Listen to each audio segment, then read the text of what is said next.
Boa noite, Templo das Águias. Paz seja com todos vocês. Amém. Que bom que você veio à igreja, que bom que você veio cultuar o Senhor nessa noite. Eu quero convidar você a abrir a palavra de Deus no livro de Lucas.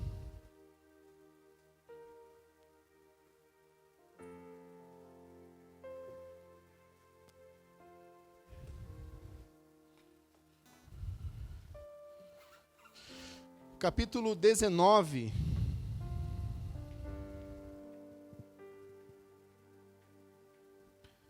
Verso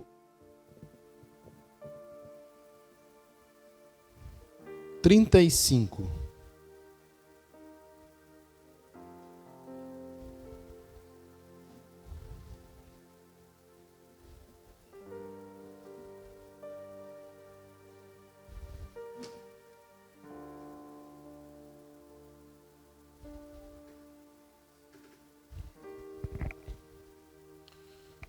Lucas capítulo 19, verso 35, e nós vamos ler até o 38.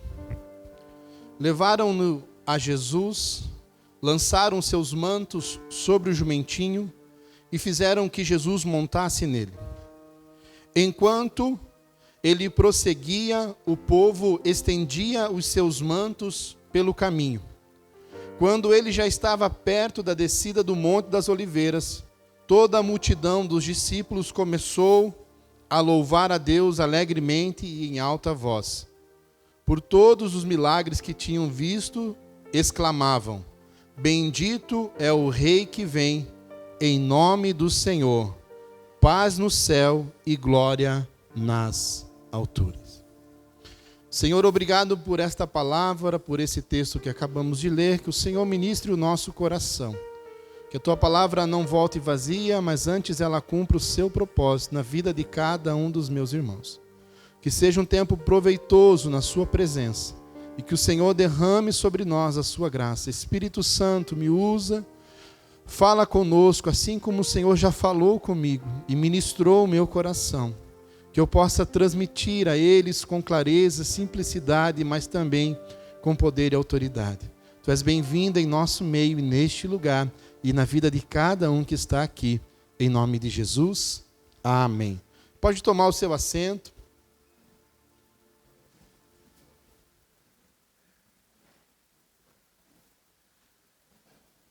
Oh, você está aí, Janzeira?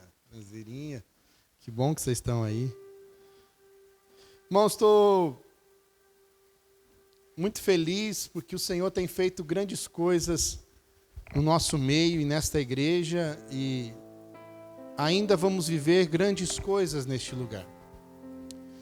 E no início da semana, irmãos, quando eu pensei sobre esse culto de ceia, me veio a expressão dos homens quando Jesus foi julgado por Pilatos, e eles disseram a Pilatos: crucifica-o, crucifica-o. O texto que nós acabamos de ler fala da entrada triunfal de Jesus em Jerusalém.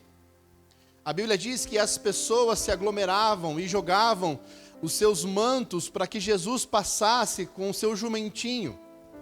E as pessoas diziam: Hosana, Hosana nas alturas, bendito é o Rei que vem. E a Bíblia diz então, irmãos, que Jesus entra na cidade, e a palavra de Deus diz que ele chora ao ver as pessoas que estavam ali. E eu queria, antes de entrar no texto que eu quero compartilhar com vocês, trazer um pouquinho, irmãos, dessa trajetória de Jesus à entrada de Jerusalém. Então Jesus adentra a Jerusalém, e ali os fariseus, os homens da lei, já intentam contra Jesus e querem de alguma maneira prender Jesus para o matá-lo. E então Jesus, ele participa da ceia com os seus discípulos, e naquela ceia Jesus revela que um dos seus discípulos o trairia. E a Bíblia diz então que Jesus, ao oferecer, o pão, aquele que pegasse o bocado, esse era o que trairia. E a Bíblia diz então que Judas pega desse bocado, e a Bíblia diz que ele sai da ceia e vai até os mestres da lei, e ali entrega a Jesus. Cumpre aquilo que ele estava proposto a fazer. A Bíblia diz que Jesus ceia com os seus discípulos, tem um momento de comunhão, deixa as últimas palavras, e a Bíblia diz que ele vai para um monte orar, e consigo leva 3 discípulos. E a Bíblia diz que quando ele chega ao pé do monte, ele diz aos discípulos: fiquem aqui, orem, vigiem, porque eu vou mais adiante falar com o Pai.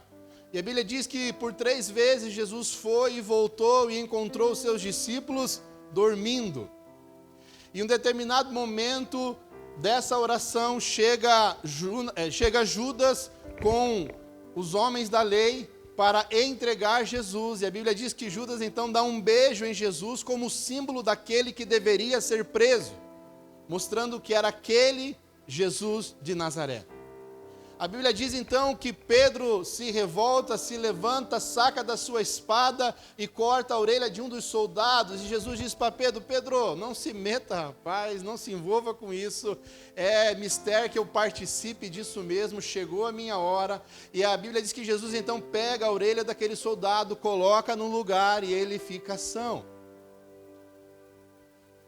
Então Jesus agora é levado a Caifás para participar de um julgamento que a gente já sabia que era injusto, porque Jesus não era culpado daquilo que o acusava. E a Bíblia diz que quando Jesus estava sendo julgado, Pedro o acompanhou de longe, e Pedro se esgueirava em meio às pessoas.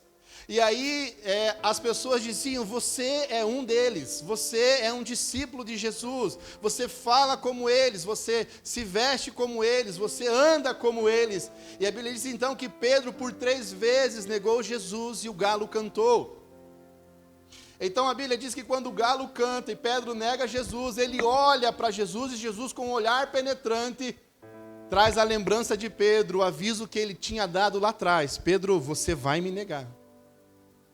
A Bíblia diz que Pedro sai daquela ocasião, chora amargamente, arrependido da sua atitude, porque esse mesmo Pedro tinha falado a Jesus que ele morreria, e se preciso for, até preso iria por causa de Jesus. Então um discípulo que era ousado agora o nega perante todos, e Jesus está agora, irmãos, sozinho, diante de um conselho dos fariseus, dos saduceus, dos sacerdotes, dos homens da lei, para ser julgado. E qual era o julgamento? Porque ele dizia que era o Filho de Deus, porque ele dizia que era o Rei dos judeus. E isso era uma ofensa para aqueles homens. A Bíblia diz então que Caifás, quando Jesus declara, quando Caifás fala: você está dizendo que é o Rei dos judeus, e Jesus fala: você diz isso. E quando Jesus expressa isso, Caifás fala: não precisamos de mais argumento, não precisamos de mais informação, ele é culpado. É engraçado, irmãos, que esses judeus queriam sacrificar Jesus, mas eles não queriam ter o ato de sacrificar Jesus. A Bíblia diz então que eles pegam Jesus e levam Jesus para o líder de Roma, Pilatos. E eles disseram a Pilatos: Pilatos, nós que viemos entregar o culpado, Jesus, ele é culpado e ele é digno de morte. E Pilatos se refere: mas por que vocês não mataram então? Não, porque a gente não pode matar, porque é Páscoa, é Páscoa e a gente precisa consagrar a nossa vida. Olha isso, irmãos, que utopia, entregando o Rei dos Reis, o Senhor da sua vida, o Salvador da sua vida, e dizendo que precisavam consagrar, por isso não poderiam cometer tal ato, porque era a semana da Páscoa. Pilatos interroga Jesus, não vê culpa em Jesus, ele diz: então, você é Jesus da Galileia? Sim, eu sou, então eu vou levar você a Herodes. E a Bíblia diz que Herodes ansiosamente esperava conversar com Jesus. E a Bíblia diz que Jesus chega diante de Herodes, e Herodes também faz perguntas e questiona Jesus sobre a sua deidade, sobre ele ser o rei dos judeus, e não encontra culpa. E a Bíblia diz então que Herodes leva de novo Jesus para Pilatos. A Bíblia diz que Herodes e Pilatos eram inimigos, irmãos, mas nessas horas eles se tornaram amigos para de alguma maneira pesar contra Jesus. A Bíblia diz então que Pilatos vai inquirir novamente a Jesus acerca daquilo que ele falava ser o rei dos reis, o rei dos judeus. Porque em Roma não poderia se levantar outro rei a não ser aquele que estava estabelecido. Isso era uma blasfêmia contra Roma. A Bíblia diz então que Jesus só reafirma aquilo que Pilatos estava declarando. Então Pilatos olha para os líderes, para os sacerdotes e diz: gente, eu não tenho do que acusá-lo, ele não é culpado. E a Bíblia diz que esses líderes falavam: não, ele é culpado, ele está dizendo que é o Filho de Deus, ele está dizendo que é o rei dos judeus, ele é culpado. Então, novamente Pilatos vai inquirir e falar com os líderes religiosos. Antes dele falar, a mulher dele diz assim: ó, Pilatos, o negócio é o seguinte, não suje as suas mãos com esse sangue, porque a noite inteira eu sonhei com esse homem. Pilatos, então, irmãos, novamente leva Jesus diante dos líderes, e eu quero ler com vocês agora no capítulo 27 de Mateus, o verso 21. Então perguntou o governador: qual dos dois vocês querem que eu solte? Responderam eles: Barrabás. Perguntou Pilatos: que farei então com Jesus, chamado o Cristo? Todos responderam: crucifica-o. Por quê? Que crime ele cometeu? Perguntou Pilatos. Mas eles gritavam ainda mais: crucifica-o. Quando Pilatos percebeu que não estava obtendo nenhum resultado, mas ao contrário, estava se iniciando um tumulto, mandou trazer água, lavou as mãos diante da multidão e disse: estou inocente do sangue deste homem. A responsabilidade é de vocês. Todo o povo respondeu: que o sangue dele caia sobre nós e sobre nossos filhos. Então Pilatos soltou-lhe Barrabás, mandou açoitar Jesus e o entregou para ser crucificado. As mesmas pessoas que o aplaudiam, as mesmas pessoas que receberam milagres, as mesmas pessoas que foram alimentadas por Jesus, que jogavam os seus mantos para que Jesus passasse sobre eles, considerando que ele era o rei dos judeus, agora estão diante de Pilatos com os seus companheiros gritando cada vez mais alto: crucifica-o. Pilatos, em uma sabedoria extrema, olha para aqueles homens, sabendo que não tinha do que culpar Jesus, diz para eles: a responsabilidade é de vocês. E aqui eu quero entrar com você nessa noite, e eu quero dizer para você nessa noite: servir a Jesus é responsabilidade nossa.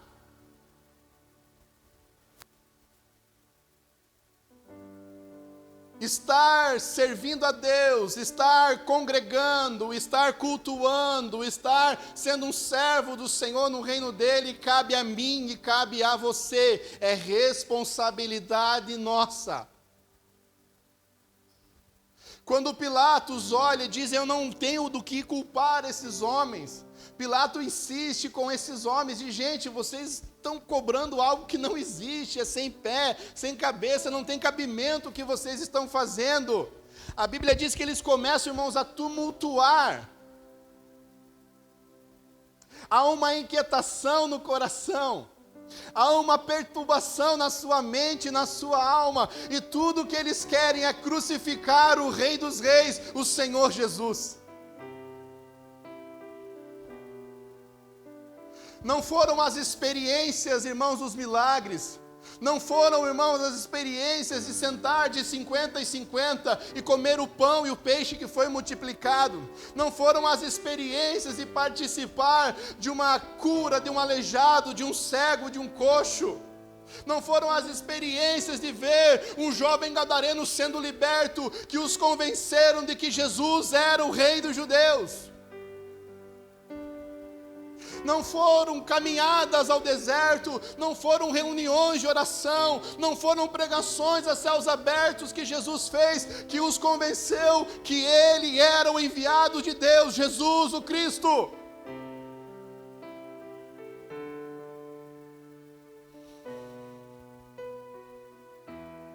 Bispo, por que você fala isso? Porque às vezes, irmãos, as nossas atitudes penduram Jesus novamente no Calvário, na cruz. O nosso posicionamento diante daquilo que é o Evangelho de Jesus Cristo, uma vez mais o crucifica. E nós somos responsáveis das nossas ações, das nossas atitudes. Paulo, no livro de Romanos, no capítulo 6, no capítulo 5, verso 20, ele diz assim: a lei foi introduzida para que a transgressão fosse ressaltada, mas onde aumentou o pecado, transbordou a graça. Paulo está dizendo, é necessário a lei, para que a gente entenda o que é errado. E aí Paulo termina o versículo dizendo, aonde abundou o pecado, onde superabundou o pecado, aonde houve muito pecado, aonde todos eram considerados pecadores, a graça sobressaiu. Só que no capítulo 6, no verso 1, quando termina o capítulo 5, no verso 20, Paulo já precisa explicar àqueles homens sobre a graça. Porque eles estão dizendo assim, que diremos, capítulo 6, verso 1, que diremos então, continuaremos pecando para que a graça aumente? Há pessoas que pensam, irmãos, que quanto mais pecarem, mais Deus vai olhar com misericórdia. Quanto mais deixarem Jesus de lado, mais Deus vai ter compaixão de você. E Paulo exorta eles e diz, de maneira nenhuma. Essa expressão de maneira nenhuma no grego quer dizer que isso nunca aconteça, que você não se apoie nessas coisas, que isso não seja uma desculpa para você, que isso não seja um argumento para que você continue viver uma vida deliberada ao pecado, uma vida voltada à imoralidade, uma vida voltada à iniquidade, mas que haja no seu coração um temor, um entendimento que Cristo o resgatou do império das trevas e os transportou para o reino da sua luz. E Paulo segue dizendo, de maneira nenhuma, nós os que morremos para o pecado, como podemos continuar vivendo nele? A sua velha vida é um passado, a sua velha vida é uma história que está arquivada dentro da sua memória. Ela não pode ser reativada, ela não pode ser reconquistada, ela não pode ser adquirida novamente. Por quê? Porque você morreu com Cristo. 2 Coríntios capítulo 5, verso 17, diz assim, portanto, se alguém está em Cristo, é nova criação, as coisas antigas já passaram, e eis que tudo se fez novo. Deus não o chamou, irmãos, para flertar com o seu passado de pecado, mas Deus chamou você para uma nova vida em Cristo, a partir da ressurreição, daquele que morreu e ressuscitou, e colocou tudo debaixo de si. Paulo está exortando, irmãos, aos romanos, e ele diz, ou vocês não sabem, verso 3 do capítulo 6, ou vocês não sabem que todos nós que fomos batizados em Cristo Jesus, fomos batizados em sua morte, portanto fomos sepultados com ele, na morte por meio do batismo, a fim de que, assim como Cristo foi ressuscitado dos mortos, mediante a glória do Pai, também nós vivamos uma nova vida. Quando Paulo expressa que nós fomos batizados em Cristo Jesus, ele não está falando do novo nascimento, mas ele está falando de uma imersão, de um mergulho. É como se eu e você mergulhássemos naquilo que Deus tem para nós. É como se eu e você saíssemos do superficial e mergulhasse dentro do propósito que Deus estabeleceu para mim e para você antes da fundação do mundo, porque o Salmo 139 diz que antes de sermos formados, os nossos dias já estavam escritos por Deus. Então nós não podemos regredir, voltar à velha vida, porque morremos com Cristo, mas ressuscitaremos com Ele no último dia.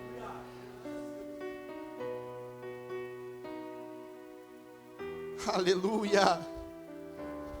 Portanto, agora já não há condenação para os que estão em Cristo Jesus. Nós precisamos permanecer dentro do Evangelho de Jesus Cristo. Nós precisamos continuar servindo a Deus com todo o nosso coração, irmãos. Cristo nos resgatou da velha vida para uma nova vida com Ele.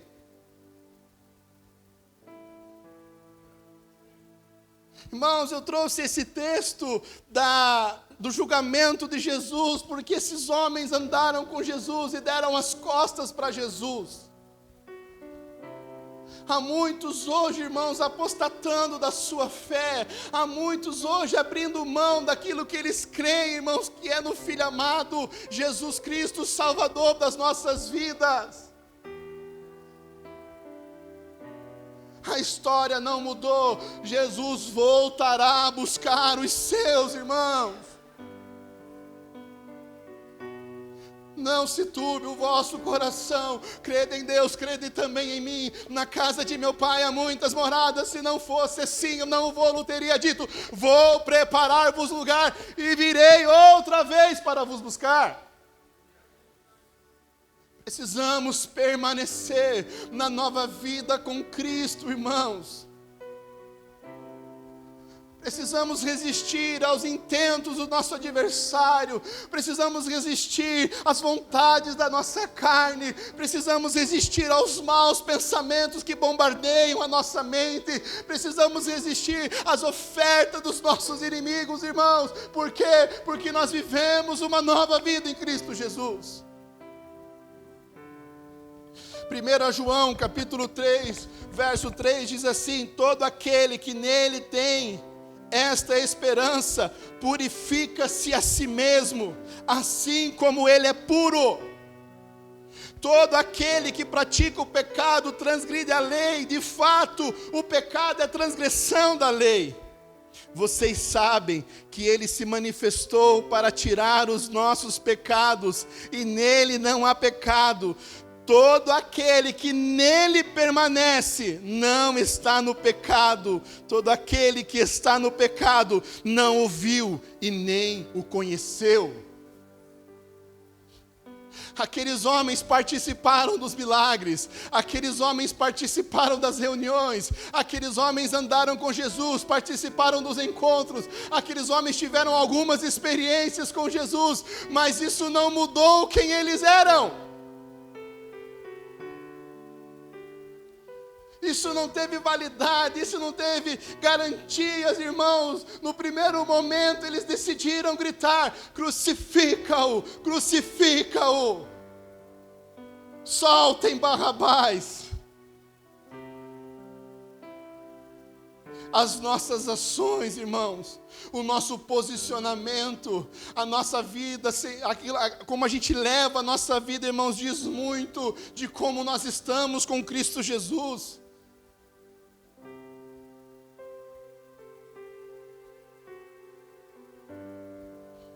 Todo aquele que está no pecado não o viu e nem o conheceu.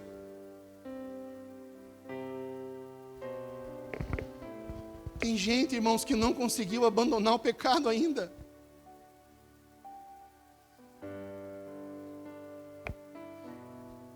Tem gente que chega e diz: pastor, eu ainda continuo fazendo, eu não consigo abandonar, eu não consigo deixar. Irmão, você ainda não conheceu o Jesus que pode todas as coisas.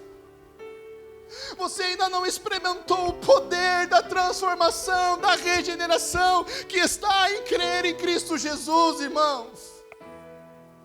Não, você ouviu falar. Não, você participou de um culto pentecostal. Não, você anda com as pessoas que são cristãs, mas ainda você não o conhece.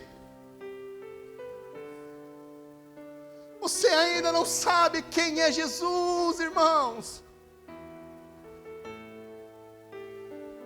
É uma história linda.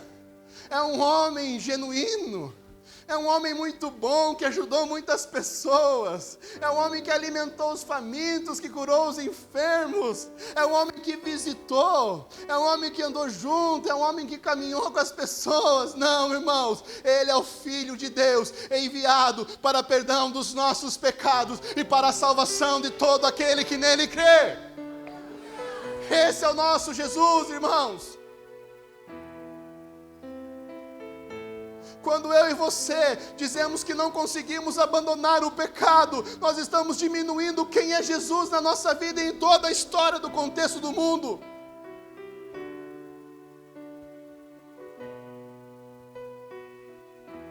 Porque nem a morte resistiu. Quando ele chegou diante de Marta e Maria, elas disseram: por que o Senhor não veio antes? Maria, você crê? Sim, eu creio que na ressurreição Ele vai se levantar. Não, Maria, a realidade é outra. Eu sou Jesus, eu estou aqui. Removam a pedra, tirem as faixas. Lázaro, vem para fora. Eu não consigo, irmãos, compreender e entender que uma pessoa diz que ela não consegue vencer o pecado, sendo que ela serve um Deus que ressuscita mortos. Eu não consigo entender, irmãos, uma pessoa que diz que não consegue se libertar das velhas práticas, dos seus vícios, se eu conheço um Deus que cura enfermos. Então nós não conhecemos Deus suficiente, então nós não temos intimidade suficiente, então nós não caminhamos o suficiente com Ele para conhecê-lo. Então Jesus ainda é uma bela história que nos contam todos os domingos. Mas Ele não é um Deus presente, um Deus conosco, o Emanuel. Então Ele não é o Jeová Sabaô, o que luta as nossas guerras. Então Ele não é o Jeová Nissi, o Deus que é a nossa bandeira. Então Ele não é o Jeová Rafá, aquele que nos cura.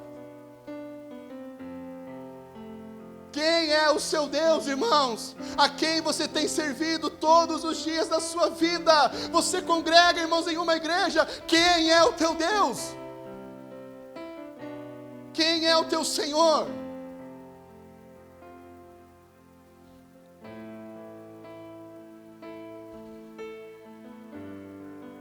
Olha o verso 9: todo aquele que é nascido de Deus não pratica o pecado, porque a semente de Deus permanece nele, e ele não pode estar no pecado, porque é nascido de Deus.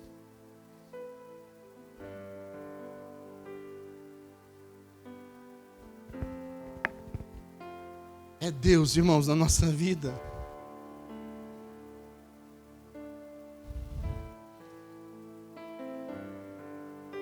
Hebreus capítulo 6, verso 4 diz assim: ora, para aqueles que uma vez foram iluminados, provaram o dom celestial, tornaram-se participantes do Espírito Santo, experimentaram a bondade da palavra de Deus e os poderes da era que há de vir, mas caíram, é impossível que sejam reconduzidos ao arrependimento. Pois para si mesmo estão crucificando de novo o Filho de Deus, sujeitando a desonra pública. Sabe quando nós insistimos, irmãos? Deus está falando e nós insistimos. Deus está nos exortando, irmãos, nos ademoestando e nós insistimos.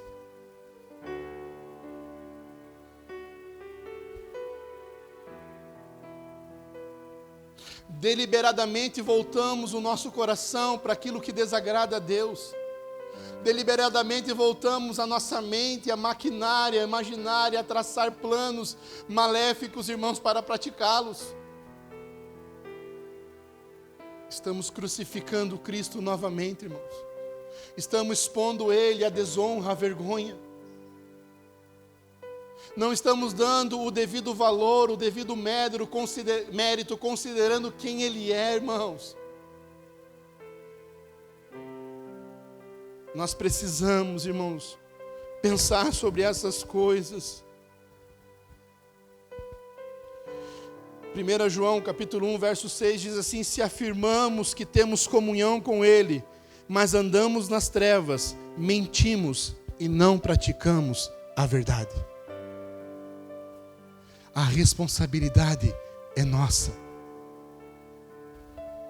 A responsabilidade é sua. Nós não podemos argumentar que Deus não tem poder para fazer. Nós não podemos dizer que Deus não é suficiente, irmãos. Ele é sim poderoso para fazer todas as coisas. Lucas diz que aquilo que é impossível aos homens é possível a Deus.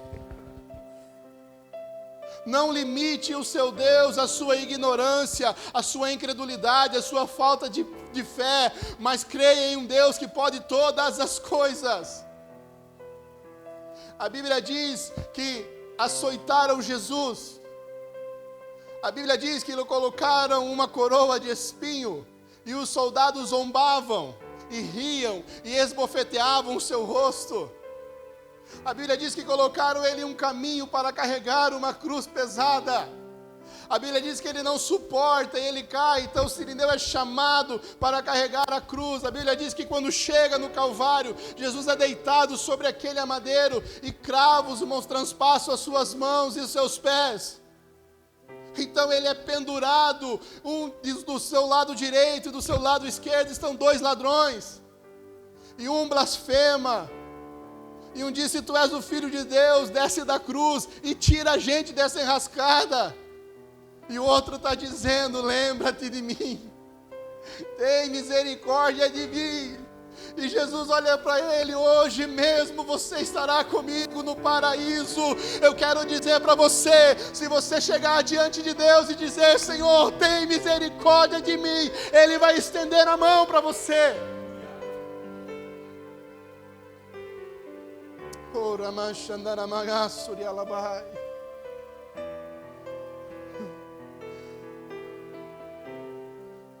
A Bíblia diz que ele olha para o céu e diz: Deus meu, por que me desamparaste? Um silêncio ensurdecedor ecoa sobre aquele lugar, irmãos, porque agora sobre Jesus estava o pecado de toda uma humanidade, e a Bíblia diz que o pecado faz separação entre o homem e Deus. Então havia uma separação, porque Jesus estava carregando o meu e o seu pecado. A Bíblia diz que então ele sente sede, colocam uma esponja embebecida em vinagre, colocam em sua boca. E ele olha e diz: Senhor, perdoa, eles não sabem o que fazem. A Bíblia diz que uma lança o transpassa. Então Jesus olha para o alto e dá o seu último suspiro: está consumado. A Bíblia diz que o véu rasgou de alto a baixo. Agora eu e você temos acesso ao Pai, porque o Cordeiro perfeito foi imolado e perdoou todos os nossos pecados. Não há mais acusação, não há mais sentença, não há mais apontamento, porque a Bíblia diz que o sangue de Jesus purifica de todo o pecado. Então sim, você pode vencer essas coisas. Sim, você pode viver uma nova vida em Cristo Jesus. Sim, você pode desfrutar do propósito de Deus para você e a sua casa. Sim. Sim.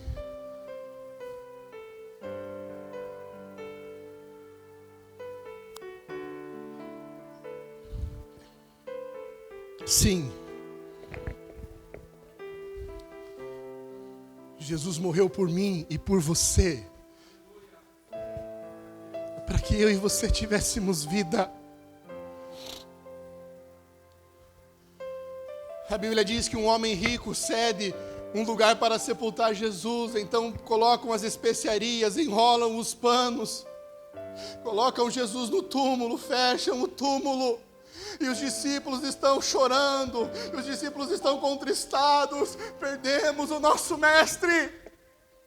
A Bíblia diz que no caminho de Emaús, dois homens vão andando e conversando, e Jesus conversa com eles, e eles dizem assim: você não sabe do que aconteceu? Aquele que dizia ser Jesus, o mestre, o rei dos reis, ele morreu. A Bíblia diz que as mulheres saem de casa e vão ao túmulo de Jesus, e então o túmulo está vazio. E os anjos perguntam: o que vocês estão fazendo aqui? Nós viemos atrás de Jesus. Ele não está aqui, Ele ressuscitou.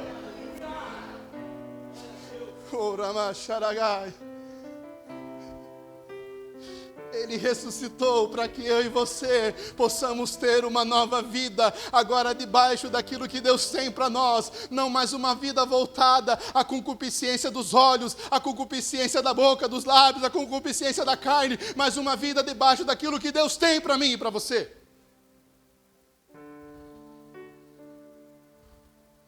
Nós precisamos hoje, irmãos, reconsiderar a nossa caminhada. Nós precisamos hoje avaliar a nossa vida. Sentaremos em uma mesa, participaremos da Santa Ceia, e o apóstolo Paulo diz assim: examine-se, pois, o homem a si mesmo, depois coma do pão e beba do cálice. Se eu e você estamos em falta, se eu e você estamos andando como aqueles que não conhecem a Jesus, hoje é uma oportunidade de você se reencontrar com Ele e viver agora uma vida a partir desse encontro.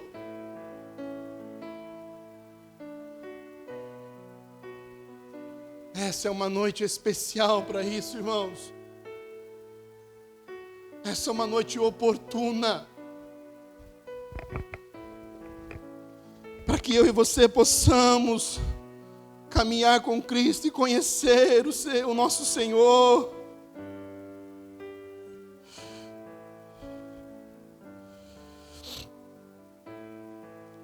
Aleluia. Oh, Santo Deus, eu quero ler ainda mais um texto, irmãos, e a gente encerra por aqui.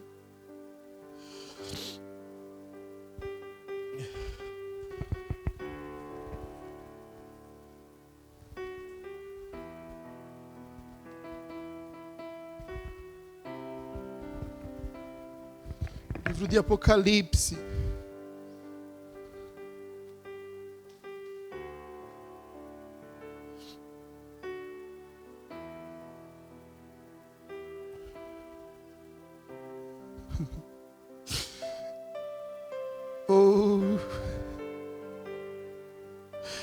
Apocalipse capítulo 5, verso 4 diz assim: eu chorava muito porque não havia ninguém que fosse digno de abrir o livro e de olhar para ele.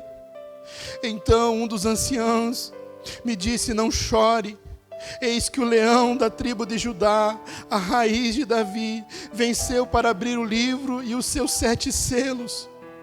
Depois vi um cordeiro que parecia estar morto em pé no centro do trono, cercado pelos 4 seres viventes e pelos anciãos.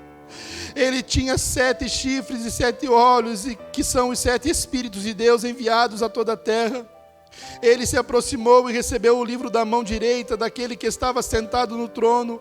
Ao recebê-lo, os 4 seres viventes e os 24 anciãos prostraram-se diante do cordeiro. Cada um deles tinha uma harpa e taças de ouro cheias de incenso, que são as orações dos santos. E eles cantavam um cântico novo: tu és digno de receber o livro e de abrir os seus selos, pois foi morto e com teu sangue compraste para Deus gente de toda tribo, língua, nação e povo. Tu o constituísse rei e sacerdotes para o nosso Deus, e eles reinarão sobre a terra. Então olhei e ouvi a voz de muitos anjos, milhares e milhares e milhões. Eles rodeavam o trono, bem com os seres viventes e os anciãos, e cantavam em alta voz: digno é o cordeiro que foi morto de receber poder, riqueza, sabedoria, força, honra, glória e louvor.